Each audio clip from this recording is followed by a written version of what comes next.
Yo, hello filmers, want to know everything about this channel. Ya teman-teman semua, tak terasa ternyata waktu sudah menunjukkan tanggal. Oke teman-teman, tak terasa ternyata sekarang sudah masuk ke tahun 2020. Yeay! Dan ya, pastinya untuk kalian yang sekarang berada di bangku SMA atau SMK sudah akan mau melanjutkan ingin bekerja atau ingin menikah atau mungkin ingin melanjutkan ke perguruan tinggi. Oke teman-teman semua, di video kali ini kita akan membahas sedikit saja apa yang akan kalian alami di perguruan tinggi selama 1 semester ke depan. Assalamualaikum warahmatullahi wabarakatuh. Jadi kami di sini ada di SMK Negeri 13 Bandung. Santas itu aplikasi di mana kalau kalian datang paling pagi itu kalian scan nanti si QR code-nya, terus kalian bisa nulis. Ya teman-teman semua, hari ini di sini saya berbicara sebagai salah satu korban, maaf, salah satu mahasiswa di Universitas Pendidikan Indonesia, tapi bukan yang di Setiabudi ya, tapi yang di kampus daerah Cibiru. Ya, kalian pasti kalau kalian mengikuti channel ini mungkin kalian lihat beberapa video yang saya buat tentang buku Cibiru dan beberapa film pendek yang saya buat. Ya, tapi nggak apa-apa teman-teman, itu bukan berarti saya menjelek-jelekan ya. Maafkan saya teman-teman. Oke, jadi apa yang mau saya bicarakan di sini adalah 1 semester ke depan yang akan kalian hadapi setelah kalian kuliah. Kalau beberapa waktu yang lalu kita membahas tentang kalian masuk SMK, apa keuntungan dan kerugiannya. Kemudian setelah itu beberapa waktu ke belakang saya juga membahas tentang bagaimana cara lolos di SNMPTN. Dan ya, kalian pasti belum mencoba ya, karena SNMPTN mungkin dibuka awal-awal sekarang, Januari sampai Maret kalau nggak salah. Nah, di sini saya akan bahas Oke, karena itulah di sini kita akan membahas pengalaman saya 1 semester di kuliah. Jadi untuk kalian yang berpikir bahwa Wah, kayaknya rame nih kuliah. Wah, kayaknya kalau kuliah tuh enak, bajunya bisa bebas, datangnya juga seenak hati aja, bisa masuk siang, bisa tidur sampai siang. Wah, pokoknya kuliah itu bebas. damn, you don't know what I've been doing for 1 semester, dude. You don't know, Oke, saya akan sedikit bercerita. Oke, di kuliah manapun, kampus manapun, apalagi negeri yang ada di Indonesia, kalian akan menghadapi paling lama mungkin 1 atau 2 minggu. Oke, 1 minggu mungkin efektifnya itu yang namanya masa bimbingan, teman-teman. Masa orientasi kampus, atau kalau waktu SMA itu namanya apa itu? Ospek ya, ospek atau ospek, mos, terus apa lagi itu namanya? Aduh, MPLS ya, waktu kemarin itu MPLS, itulah pokoknya ya, istilah-istilah tentang ospek lah, pokoknya berapa kali istilah. Nah, kalau di kampus itu juga ada nama-namanya masing-masing, yang jelas sama aja namanya ospek. Kalau di UPI sendiri sih namanya MOKAKU. MOKAKU itu singkatan dari Masa Orientasi Kampus dan Kuliah Umum. Teman-teman semua, dimanapun kalian kuliah, kalian pasti pertamanya itu menghadapi dulu yang namanya MOKAKU, teman-teman, Masa Orientasi Kampus itu. Nah, setelah dari sana itu kalian akan menghadapi 4 hari yang benar-benar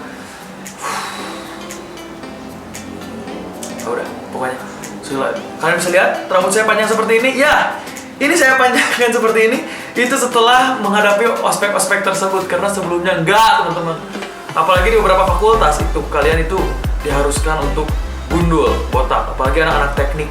Dan kalian nggak bisa protes ke kampus tentang ospeknya, kenapa harus botak, kenapa ini nggak bisa, teman-teman. Kenapa? Karena beda dengan ospek SMA ya, yang diatur masih di bawah naungan sekolah. Tapi kalau ospek kampus itu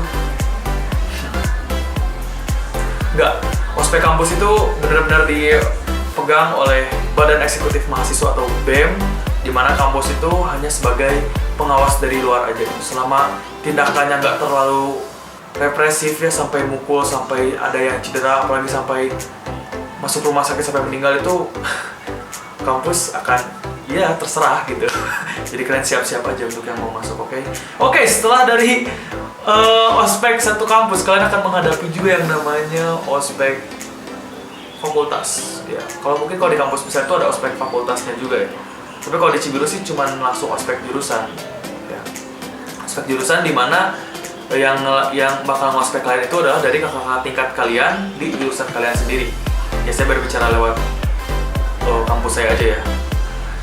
Ya di situ ya tergantung sih. Kalau misalnya jurusan kalian itu jurusan yang santai-santai aja, apalagi pendidikan itu santai sih. Maksudnya ya udahlah gitu, segalak-galaknya mereka masih batas wajar. Tapi saya nggak bisa menjamin untuk kalian yang masuk teknik ataupun masuk ke jurusan olahraga, nggak tahu sih. Katanya sih ospek jurusannya mengerikan, katanya ya. Saya juga nggak tahu sih. Mungkin bisa tulis di kolom komentar yang punya klarifikasi untuk ospek teknik dan POK ya olahraga, saya nggak tahu. Ya dari masa bimbingan tuh kalian akan mendapatkan ya berbagai hal tentang jurusan kalian sendiri. Kalian akan dikenalkan dengan tugas-tugas yang ada di jurusan kalian sendiri ya. Kalau di kemarin sih di pendidikan multimedia itu kita disuruh bikin yang namanya nirmana. Itu adalah tugas yang wow sulit. Tapi itu emang ada di mata kuliahnya gitu. Jadi di masa bimbingan jurusan ini, ospek jurusan ini kita dikasih tahu dulu dari awal gitu, gimana susahnya gitu. Nanti setelah kesananya kita biar terbiasa kayak gitu. Nah dari situ masih belum selesai, teman-teman, belum selesai. Setelah ospek jurusan itu kalian akan menentukan yang namanya latihan kepemimpinan. Di situ kalian akan nanti untuk memilih ketua tingkat, ketua angkatan, terus ketua jurusan, lalu ya begitulah. Intinya latihan militer sih kalau misalnya di UPI itu ada seperti itu. Saya nggak tahu kalau di kampus lain ya. Yang jelas ada beberapa hal yang akan kalian lewati. Pokoknya selama 1 semester dimanapun kalian ngampus itu akan ada ya banyak yang namanya kaderisasi. Dan yang saya sebutin tadi itu umum ya, wajib untuk semua mahasiswa. Belum lagi kalau kalian ikutan yang namanya UKM. UKM itu apa? UKM itu unit kegiatan mahasiswa, unit kegiatan mahasiswa. Atau kalau kayak di sekolah itu namanya eskul. UKM itu kayak gitu. Nah di situ setiap UKM-nya punya ospeknya masing-masing. Kalau kalian ikutan resimen mahasiswa, militernya mahasiswa gitu ya, kalian bakalan dilatih oleh tentara. Kalau kalian ikutan seni, kalian akan ada kaderisasi pentas, pagelaran yang lain-lain. Pokoknya banyak banget kegiatan yang akan kalian alami saat kuliah. Oh terus enak dong. Berarti kuliah itu kesana sini kegiatan sana sini, tugasnya sedikit. Tugasnya sedikit? Nggak ada tugas sedikit, tugasnya tetap tugas. Dosen nggak mau tahu tentang kegiatan kita. Kalau dosen ada tugas, ya kerjain gitu. Udah kerjain aja gitu. Gak ada istilah toleransi bahwa oh iya karena ada ini dispensasi. Itu pun untuk dispensasi itu ada, tapi untuk beberapa kegiatan yang benar-benar disetujui oleh dosen dan lembaga. Tapi kalau untuk hal-hal yang emang UKM kita sendiri gitu, ya udah nggak ada toleransi. Skip atau masuk kelas. Terus gimana nih dengan skip dan masuk kelas sistemnya? Nah gini teman-teman, kalau misalnya di kuliah itu kalian akan dikasih jatah itu misalnya selama 1 semester 16 kali pertemuan, kalian punya jatah 4 atau 3 kali untuk tidak masuk. Jadi nggak kayak sekolah ya, setiap kalian nggak masuk kalian harus ada surat izin, harus ada apa. Ya emang sih bagusnya juga kalau kuliah juga ada surat izin atau apa. Tapi kalaupun kalian dari 16 ini kalian nggak masuk sekali, itu dosen nggak akan kayak enggak gitu. Kalian udah pakai jatah kalian buat nggak masuk 1 dan 4 jatah ini tuh berlaku untuk mau situ sakit, izin atau bolos, itu 4 ini yang dipakai itu jatahnya itu. Nggak mau tahu, kecuali kalau misalnya kalian mengalami sakit parah ya sampai dirawat, amit-amit gitu, ya mungkin itu akan ada toleransi lagi. Tapi kalau untuk kalian skip ya kayak gitu. Makanya kenapa mungkin kalian pernah dengar kayak mahasiswa titip absen, ya kayak gitu. Karena kita nggak masuk. Ini jangan itu teman-teman. Kita nggak masuk, tapi kita di dalamnya tetap absen gitu untuk presensi kehadiran kita. Itu jangan ditiru, tapi kalau mungkin kepepet ya oke. Ya intinya kayak gitulah. Kalau misalnya kalian kuliah, absensi itu bukan lagi dicek oleh dosen oleh guru satu-satu terus Kalau nggak masuk dipanggil orang tua, nggak.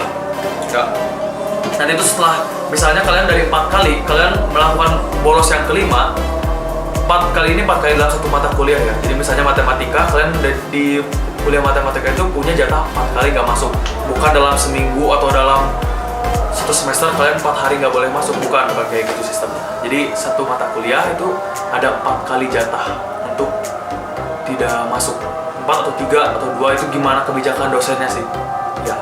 Bagaimana dengan jam masuk? Nah ini jam masuk mungkin kan kalau kalian tanyain tentang jam masuk itu biasanya ya kita nggak perlu diem di kampus dari pagi sampai sore ya, kayak sekolah gitu. Biasanya kalau sekolah itu kan diam dari pagi sampai sore, harus di sekolah setiap hari dari Senin sampai Jumat. Enggak, kuliah nggak kayak gitu teman-teman.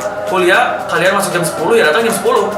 Nanti setelah jam 10 sampai jam 12 kalian masuk lagi jam 4 ya. Kalian mau pulang dulu, mau nongkrong dulu, pokoknya jam 4 harus ada di kelas lagi.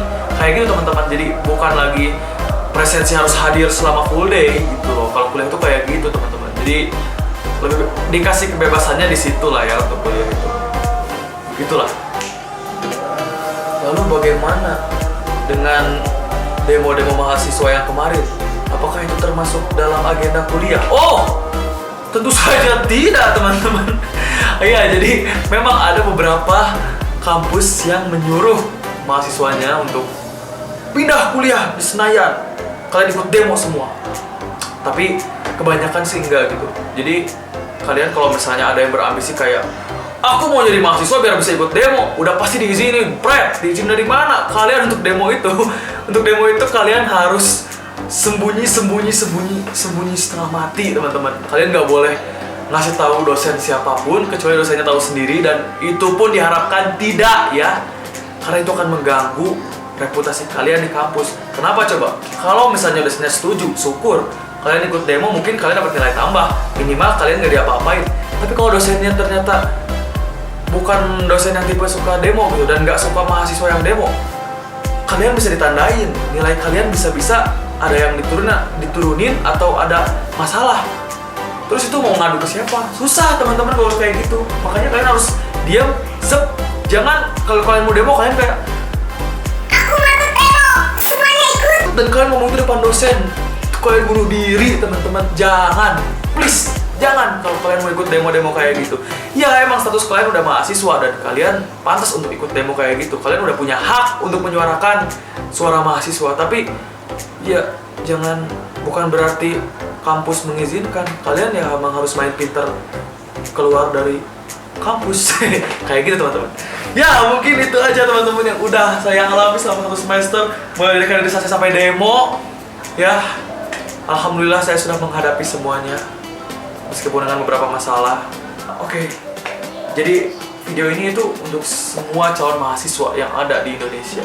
So, jangan lupa like, subscribe, dan bagikan ke teman-teman, keluarga, saudara-saudara kalian yang mau kuliah dan masih berpikir bahwa Kuliah itu enak, masuk seenak hati, gak banyak tugas, nyantai. badan boleh nyantai, otak nggak nyantai bos kalau lagi kuliah.